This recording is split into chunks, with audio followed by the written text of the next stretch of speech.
Hi, I'm Kottaveiinflux, and every day is a journey into my mind.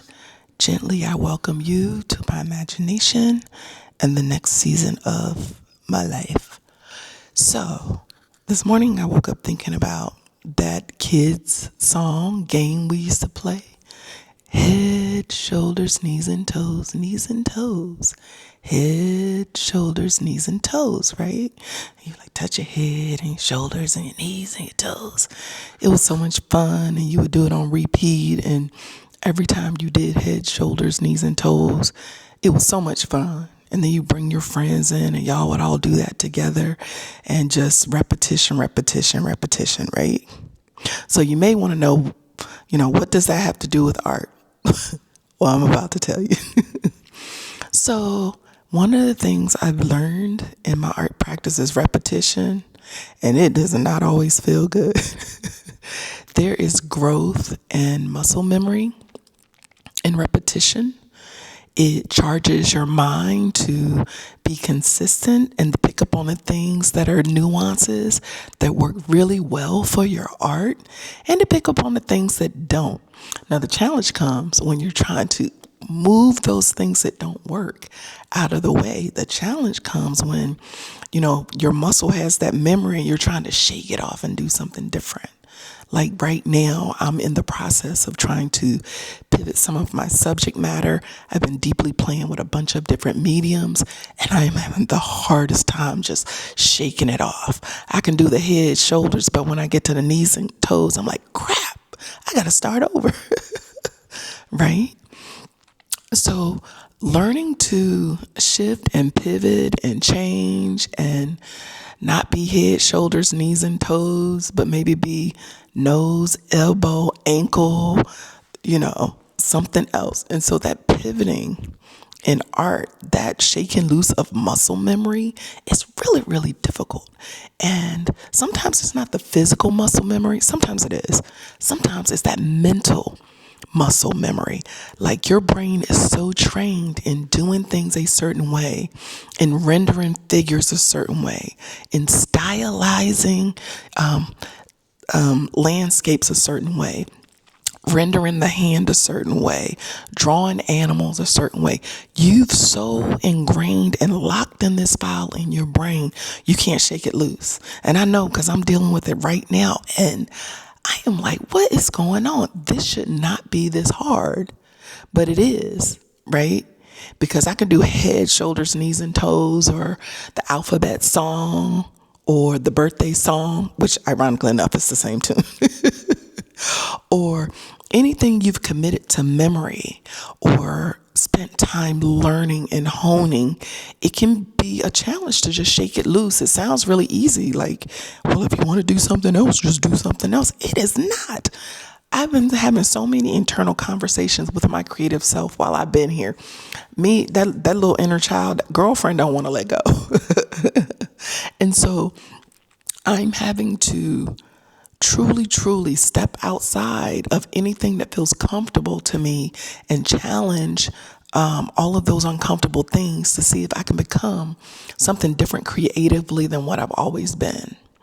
In this new season of my life, where I've been is not a bad place, but I don't think some of it is where I want to go and what I want to take forward with me in the narrative of my work, and the subject matter of my work. Of course, I'll keep some things because, as I said, my art is me, and a lot of the telling is my own story from some perspective, or maybe some of the women I've known or the girls I've known. I'm always going to delve into the idea of indigenous girlhood and womanhood because that does matter to me. But now I want to pivot how that story is being told, and I want to tell it differently, and I want to tell it on a different scale, in a different medium, and a different point of view in terms of my creative voice. Have you ever been challenged to change? Have you ever been challenged by yourself to change you? And how did you approach that? How did you accept that challenge? Or did you? Or did you stay in that place where it was very comfortable?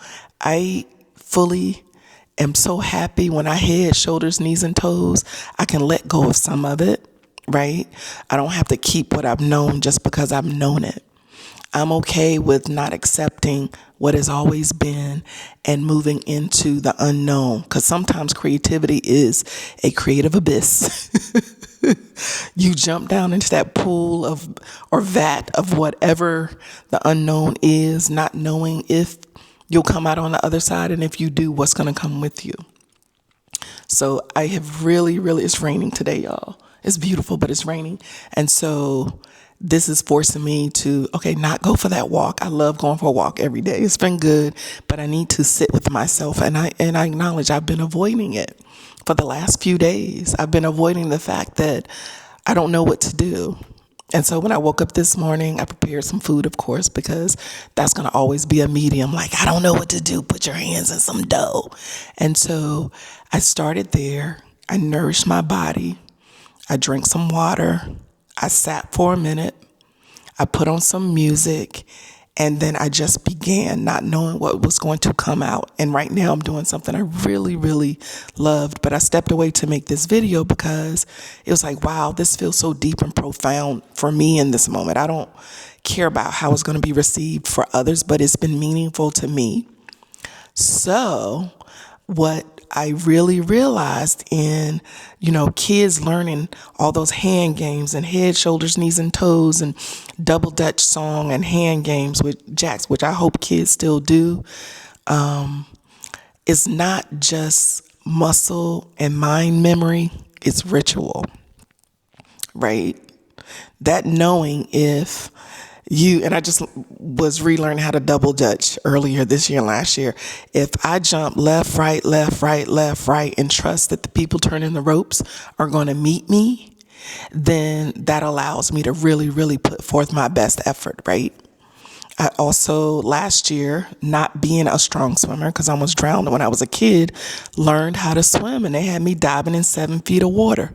Your girl is still scared of water and pools, but I wanted to do something that really made me, that I had a fear around, a real fear, but I wanted to push against what I knew was a challenge for me. And now, all those things I've allowed myself to pick up, absorb, and learn in real life are lapsing over into what I'm having to do with my art practice. And quite frankly, oftentimes I'm very unsure.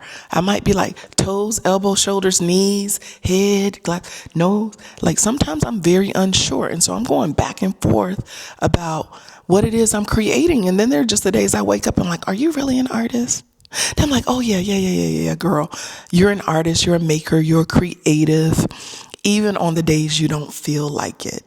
And those are the days you go back to that inner child and that mind and muscle memory, and sometimes just play those games with yourself so that you can remember how good your creative spirit is and connect to that.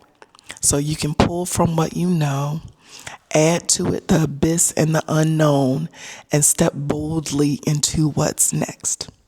So here I am, Kottaveiinflux, living my life with no ceiling, no floor, no walls, no box.